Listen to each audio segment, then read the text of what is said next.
আধার card বৈধ, আধার card প্রমাণ্য নথি হিসাবে গ্রহণযোগ্য। গোটা দেশে এই সারের যে নির্দেশ, সেই নির্দেশ নিয়ে জলঘোলা তৈরি হয়েছে এবং সেই তালিকায় কি এবার আধার কার্ড যোগ হলো এবং আধার কার্ড দিলে কি নাগরিকত্ব মিলবে? প্রাথমিকভাবে যে নির্দেশ দিয়েছে অন্তর্বর্তী যে নির্দেশ, সেই নির্দেশে পরিষ্কার করে বলা হয়েছে যে আধার প্রমাণ্য নথি, আমি বা আপনি যদি কারোর নাম বাদ চলে গিয়ে থাকে, কোনোভাবেই সে ভোটার লিস্টে আসবে এই কথা কেউ বলেনি, এমনকি সুপ্রিম কোর্টও নয়। এইটা কিন্তু কোনোভাবে নাগরিকত্বের প্রমাণ নয়। সিএন ডিজিটালে আপনাদের স্বাগত। আপনারা দেখছেন ইনসাইট, আর আমি রয়েছি আপনাদের সঙ্গে মণি ভট্টাচার্য। সার ইতিমধ্যে বিহারে হয়েছে এবং বিহারে সারে আধার কার্ড বৈধ, আধার কার্ড প্রমাণ্য নথি হিসাবে গ্রহণযোগ্য,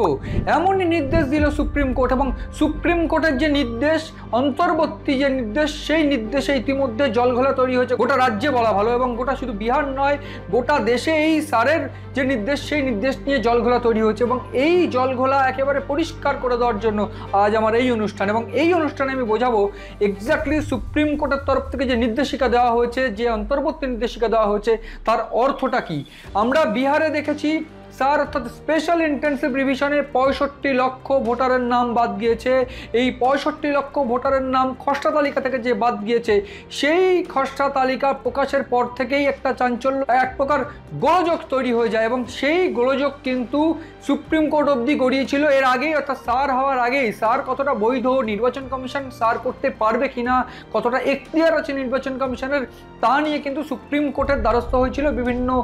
সংগঠন। এবং এই যে মামলা, বিহারের যে সার সংক্রান্ত মামলা, সেই মামলা শুনানি সুপ্রিম কোর্টে চলছিল। যদিও বলা ভালো যে বাংলা সহ বিভিন্ন রাজ্যে এই সারের প্রস্তুতি যখন নির্বাচন কমিশন নিতে শুরু করে দিয়েছে, তখন গোটা দেশের বিভিন্ন রাজ্যের একটা মাথা ব্যথার কারণ হয়ে দাঁড়িয়েছিল সার, অর্থাৎ স্পেশাল ইন্টেন্সিভ রিভিশন। প্রাথমিকভাবে বিহারে এই যে স্পেশাল ইন্টেন্সিভ রিভিশনে খসড়া তালিকা থেকে 65 লক্ষ ভোটার বাদ যাওয়ার আগে সুপ্রিম কোর্টে নির্বাচন কমিশন হলফনামা দিয়ে জানিয়েছিল কোনোভাবেই আধার কার্ড এবং কোনোভাবেই এপিক কার্ড, অর্থাৎ ভোটার কার্ড বৈধ নয়, নাগরিকত্বের প্রমাণ হিসাবে বৈধ নয়, এবং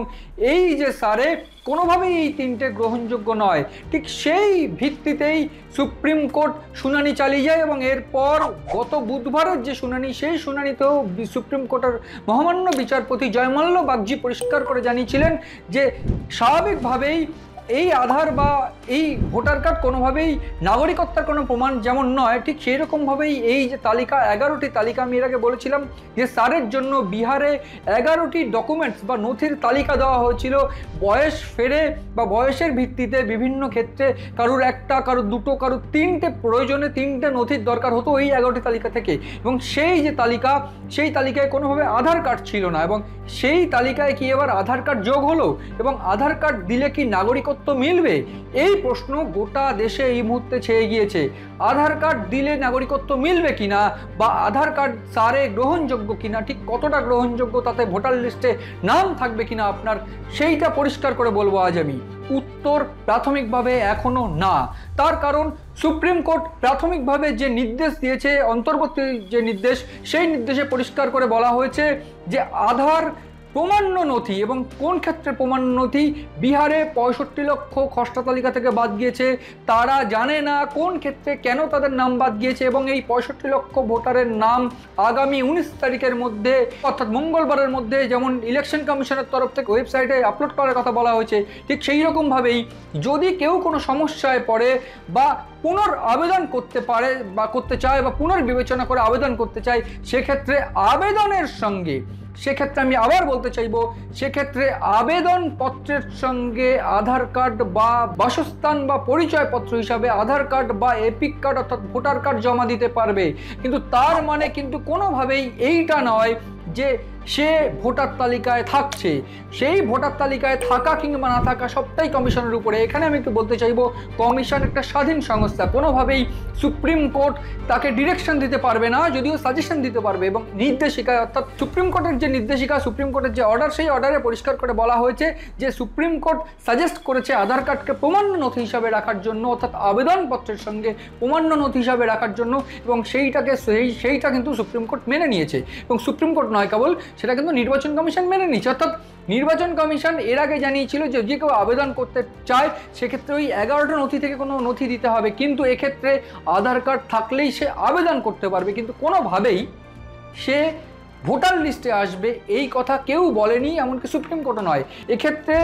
19 তারিখের মধ্যে 65 লক্ষের নাম ভোটার তালিকায়, অর্থাৎ যে নামগুলো বাদ গিয়েছে তাদেরকে একেবারে ওয়েবসাইটে তাদের নাম তুলে দেওয়ার জন্য নির্দেশ দেওয়া হয়েছে, এবং কেন নাম বাদ গিয়েছে সেইটা জানা অধিকার আছে তাদের। এছাড়া আরও যে বিষয়টা কিন্তু বলা হয়েছে যে এই প্রক্রিয়াটা স্বচ্ছ হওয়া উচিত, কত লক্ষ মৃত ভোটার, কারা ডুয়েল সিটিজেনশিপ রয়েছে, সেই মৃত ভোটারের তালিকা কেন ইতিমধ্যে বুথ লেভেলে দেওয়া হয়নি, এই সংক্রান্ত বিষয় নিয়ে আলোচনা হয়েছে, এবং সেই সংক্রান্ত বিষয়ে আলোচনায় একেবারে নির্বাচন কমিশন জোর সওয়াল করেছে, পাল্টা জয়মাল্য বাগচি এবং সেই বিচারপতির যে বেঞ্চ, ডিভিশন বেঞ্চ, তাদের তরফ থেকে জোর সওয়াল হয়েছে বা প্রশ্ন করা হয়েছে, এবং তাতে আলটিমেটলি যেটা দাঁড়িয়েছে বিহারে 22 লক্ষ ভোটার মৃত সেই প্রসঙ্গ উঠেছিল, কত লক্ষ ভোটার সেই প্রসঙ্গ উঠেছিল, তাতে পরিষ্কার করে সুপ্রিম কোর্ট জানিয়েছে বিহারে এই মুহূর্তে ভোটার রয়েছে মোট 7,78,00,000, এবং 7,78,00,000-এর মধ্যে 65 লক্ষ ভোটার তারা কিন্তু এই মুহূর্তে বাদ চলে গিয়েছে, এবং সেই 65 লক্ষ ভোটার বাদ চলে যাওয়ার পর সেই 65 লক্ষের মধ্যে 22 লক্ষ ভোটার রয়েছে মৃত, এবং সেই মৃত ভোটারের তালিকা ইতিমধ্যে বুথগুলোতে প্রকাশ করার জন্য নির্দেশিকা দেওয়া হয়েছে। এমনকি সমস্ত জায়গায় যদি ইসির কোনো জেলাভিত্তিক অধিকর্তা তাদের কোনো সোশ্যাল অ্যাকাউন্ট থাকে তাদেরকে প্রচার করতে বলা হয়েছে, সংবাদ মাধ্যমকে প্রচার করতে বলা হয়েছে। এছাড়া বলা হয়েছে কমিশনের ওয়েবসাইটে 65 লক্ষ ভোটার যাদের নাম বাদ গিয়েছে, কেন বাদ গিয়েছে সেই সমস্ত কারণ সহ সেই তালিকা প্রকাশ করার জন্য, এবং সেই তালিকা প্রকাশের পর কেউ যদি আবেদন করতে চায় সেই আবেদনপত্রের সঙ্গে আধার কার্ডকে প্রমাণ্য হিসাবে বলা হয়েছে। অর্থাৎ আমি বা আপনি যদি কারোর নাম বাদ চলে গিয়ে থাকে সেক্ষেত্রে তাদের আবেদন করার জন্য, অর্থাৎ আমি এখানে থাকি কেন আমার নাম বাদ গেল, অনেক ক্ষেত্রে বিভিন্ন ক্ষেত্রে এই 65 লক্ষ ভোটারের ক্ষেত্রে স্বাভাবিকভাবে আমরা জানি বিহার এত বড় একটা রাজ্য, এবং সেই জায়গায় বিভিন্ন সমস্যা থাকতে পারে, কেউ ডুয়েল সিটিজেনশিপ অথচ ডুয়েল সিটিজেনশিপের কারণে হয়তো মনে করছে কমিশন তাদের নাম বাদ দিয়ে দেওয়া হয়েছে, খসড়া তালিকা থেকে নাম বাদ দিয়ে দেওয়া হয়েছে, এই সমস্ত টেকনিক্যাল এরর থাকতে পারে, এবং সেই টেকনিক্যাল এরর যেন না থাকে, সেটা যেন স্বচ্ছ হয় এবং সেটা যেন কমপ্লিট হয়, কম্প্যাক্ট হয়, সেইটা এনশিওর করার জন্যই যাতে পুনরায় আবেদন করতে পারে যাদের নাম বাদ গিয়েছে তারা, সেই আবেদনপত্রের সঙ্গে আধার কার্ড বা আই কার্ড অর্থাৎ ভোটার কার্ডকে গ্রহণযোগ্যতা দিল সুপ্রিম কোর্ট, কিন্তু কোনোভাবেই সেটা নাগরিকত্বের প্রমাণপত্র হিসাবে গ্রহণযোগ্যতা নয়। যেটা বুধবার জয়মাল্য বাগচি বলেছিল সেটা বৃহস্পতিবার একটু ঘুরে হালকা নিজের অবস্থান থেকে সরে এসে বিচারপতিরা জানালেন যে আধার কার্ডকে প্রমাণ্য নথি হিসাবে রাখতে হবে, না হলে প্রমাণ্য নথি হিসাবে তারা আবেদন করবে কি করে, তাদের পরিচয়পত্র এইটা এবং তাদের বাসস্থানের অর্থাৎ রেসিডেন্সিয়াল ডিটেলস এইটা। ফলে এইটা স্পষ্ট হয়ে গিয়েছে যে সুপ্রিম কোর্ট একটা নির্দেশিকা দিয়েছে যে আধার কার্ডকে প্রমাণ্য নথি হিসাবে গ্রহণযোগ্যতা দেওয়া হয়েছে, এবং সেই প্রমাণ্য নথি হিসাবে গ্রহণযোগ্যতার যে সাজেশন সেইটা নির্বাচন কমিশন মেনে নিয়ে নির্বাচন কমিশনকে বলা হয়েছে বিকেল 5টা বা ইতিমধ্যেই সেই ওয়েবসাইটে সেই নির্দেশিকা প্রকাশের জন্য বলা হয়েছে, এবং ইসি সেই ইতিমধ্যেই সেই নির্দেশিকা ইতিমধ্যে প্রকাশ করা হয়ে গিয়েছে। এবং এখানে আমি বলতে চাইবো পরিষ্কার করে নির্বাচন কমিশন জানিয়ে দিয়েছে যে এই যে নথি, যে আধার কার্ড বা ভোটার কার্ড প্রমাণ্য নথি হিসাবে আবেদনপত্রের সঙ্গে গ্রহণযোগ্য, যেমন তোমরা ওয়েবসাইটে লিখবে ঠিক সেই রকমভাবেই ওয়েবসাইটে এটাও লিখতে হবে যে এইটা কিন্তু কোনোভাবে নাগরিকত্বের প্রমাণ নয়। ফলে একটা বিষয় স্পষ্ট যে এই মুহূর্তে গোটা দেশ জুড়ে যে আওয়াজ উঠেছে আধার কার্ড সারে বৈধ, ভুয়ো ক্ষেত্রে পা দেবেন না। স্বাভাবিকভাবেই আধার কার্ড, আমাদের যে আধার কার্ড আছে সেই আধার কার্ড আমরা আপাতত সবার আধার কার্ড দেখলেই বুঝতে পারবেন নিচে লেখা আছে এটা কেবলমাত্র পরিচয়পত্র। ফলে এইটা যেমন নাগরিকত্বের প্রমাণ নয় হিসেবে এই বিবৃতি যেমন সুপ্রিম কোর্টে কমিশন জানিয়েছিল, কমিশনের যে পাওয়ার সেই পাওয়ারে কমিশন স্টে করে রয়েছে এই মুহূর্তে, এবং কমিশন পরিষ্কার করে জানাচ্ছে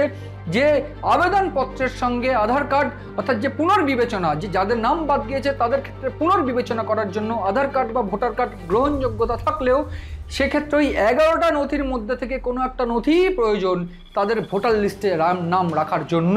এই মুহূর্তে সবথেকে বড় খবর আমি বুঝিয়ে দেওয়ার চেষ্টা করলাম, এবং সবথেকে গুরুত্বপূর্ণ বিষয় যেটা আমি বুঝিয়ে দেওয়ার চেষ্টা করলাম,